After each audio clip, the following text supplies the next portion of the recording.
What's the most expensive mistake you've ever made? I paid several $1000s to have the backyard fenced in.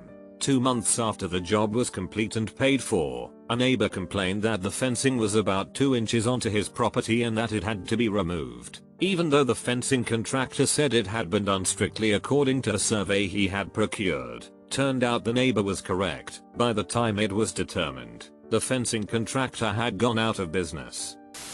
Freshman year of college, I thought my final exam was at 11:30. It was at 9:30. The exam was 40% of my grade, so I failed. I lost my scholarship and had to pay to retake the class. Wow. I missed a final too.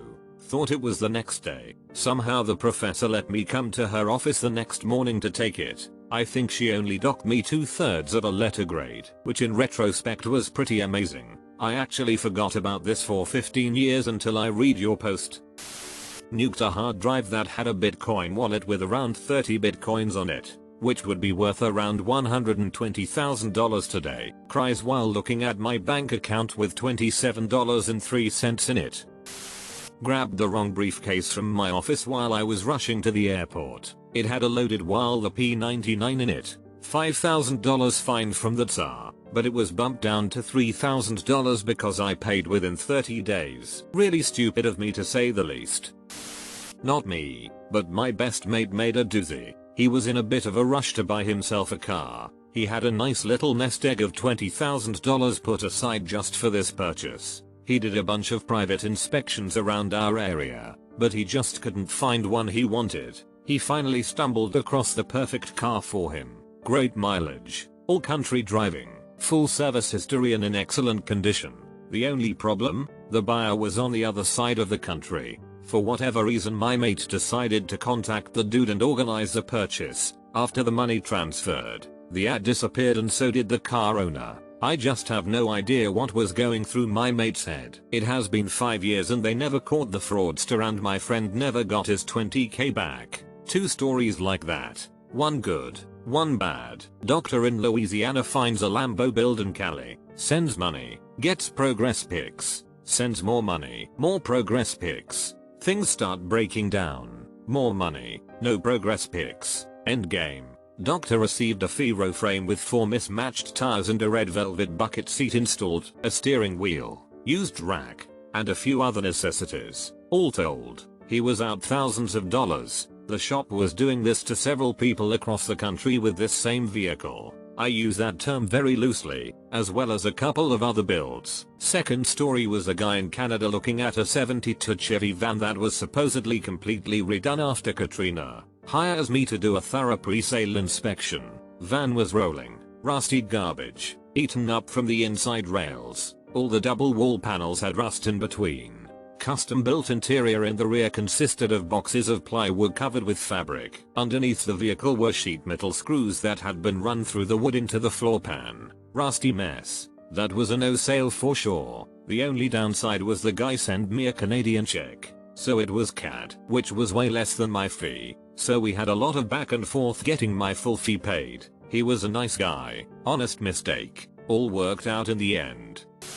Had a part-time job as a teenager at a Yamaha dealership that sold dirt bikes, ATVs, motorcycles. I was told one day to deliver a Raptor to some address. Well, I loaded the ATV up on the trailer and took off in the truck down the road. I noticed that the truck was low on gas, so I pulled over and filled her up. I made it about 1.5 miles down the road and the truck started running funny and eventually cut off. I had put gasoline in a diesel truck. I was fired about 4 days later.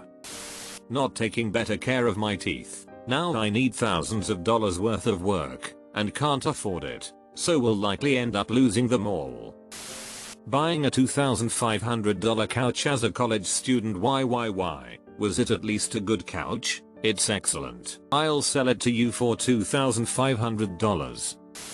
Waiting 5 whole years before I began investing in my 401k. Despite a very generous company match, the power of compound interest at a modest 6% gain over the span of your entire career is truly staggering. Best decision I ever made was to put away 20% of my paycheck each month into the military's version of a 401k thrift savings plan.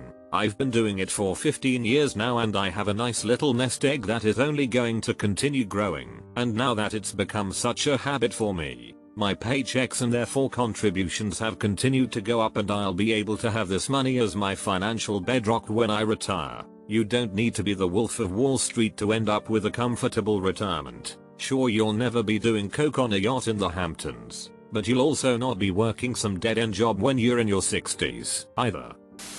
One time we thought I'd blown up a $500,000 satellite communication system with a power test. My first class and I had a grand old time going back to fundamentals, tearing down the system, checking everything over, and fixing stuff as we went. Turns out I only blew up the $100K power amp near the dish, which only happened because the prior ET3 had been really lazy with his weatherproofing. It was a lot of fun.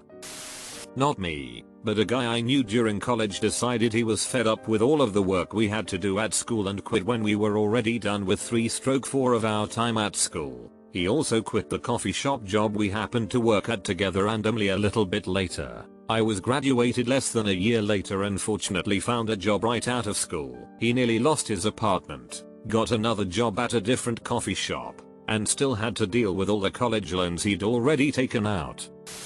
About 15 years ago I met a girl, we'll call her Betty. We met online and got along well. Things moved along well. Then she lost her apartment. I had room so asked her to move it. Mistake 1.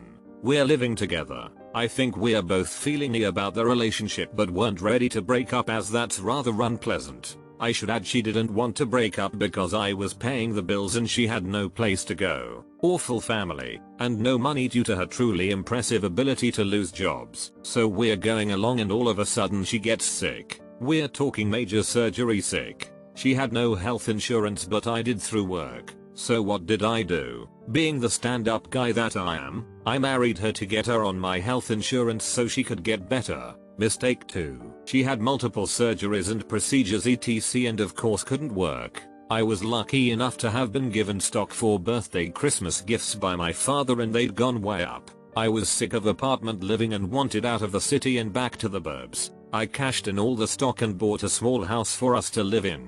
She was getting better physically and began working in an office. We still weren't getting along but we weren't not getting along either. As I said earlier, she needed a car to get to and from work as hers was a piece of crap. Her credit was a mess so I co-signed a car loan thinking that she could afford it if things at the very least stayed where they were for her financially. Mistake 3. Some time goes by and I begin to suspect there's some funny biz going on with she and her boss. Lots of texts, talking too much about him, late meetings etc. The usual signs of a cheater, I suppose. I call her on it and she says she wants a divorce. I didn't have any proof of said cheating at the time so she filed due to irreconcilable differences. Needless to say, I got my A kicked in the divorce. To make matters worse, she was chronically late on the car payments which killed my credit. I managed to keep the house. Thank God. It did cost me though. A few months after the divorce, I find out that she and her boss were living together and he'd left his family. The boiled down to the most expensive mistake I've made was getting married for the wrong reasons. I hope I did get lots of cosmic karma for being a stand-up guy and getting her through her illness. Married my college girlfriend. Turns out the things you look for in a woman at 19 get old as hell at 35. She was a stay-at-home mom who didn't want to mother, so I bit the bullet and left with my daughter. Cost me well over $700,000 and counting. But I have my kid and she's worth every penny. I was traveling across the states with my friends and 6 days in we got to Miami. We got drunk in Wet Willis and met a couple girls and we decided, at 3 AM, it was a good idea to go skinny dipping. We all got naked and ran into the sea, leaving everything on the beach. We got out of the sea after refing around for a while and someone had stolen all our stuff. They took everything. I lost my wallet, with $300 in it. My iPhone, my passport and not to mention all of my clothes. We all had to run back to our hostel naked which was a good mile away. Still got laid, but I'm an idiot. $100 K on 2 degrees. First was $60 K and was basically useless due to a combo of the job market when I graduated. 5 people per one job and not working while taking classes. Second was $30 K more and $10 K in interest since the old ones were deferred too long. Then I found out, as I'm about to graduate, that the state can cover my tuition as part of rehab job training due to disability. I finally got a real career-oriented job in my field, and 9 months in, my vision deteriorated to the point I'm on long-term disability and no job.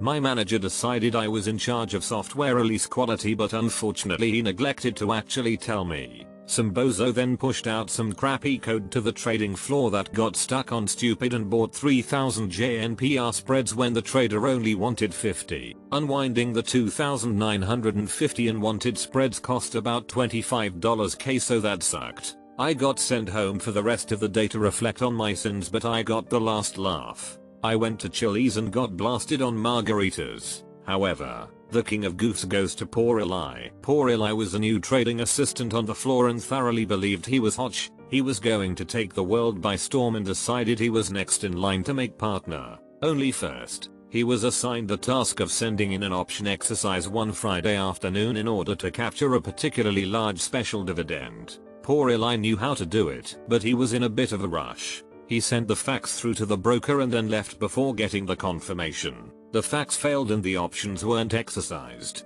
costing the firm about $150k. Poor Eli was met by a very angry head trader at the door on Monday morning and he got his walking papers. Poor Eli. Being in a long-term long-distance relationship throughout college. Didn't waste 5 years, but I didn't do anything. Literally sat in my room playing video games. Ex didn't want me to hang out with anyone. Her insecurities kept me from doing things I wanted to do, or discovering things I wanted to do, many more things, but it turned out to be for nothing when she cheated. I pretended to hurt my back when I was a kid in order to get out of going to school, so, mom takes me to the doctor, I get an x-ray taken, and as it turns out there was actually something wrong with my spine. Didn't hurt at all, but they put me in a torso brace for 6 months anyway. Remember kids, if you're going to fake sick, just stick the thermometer under hot water instead.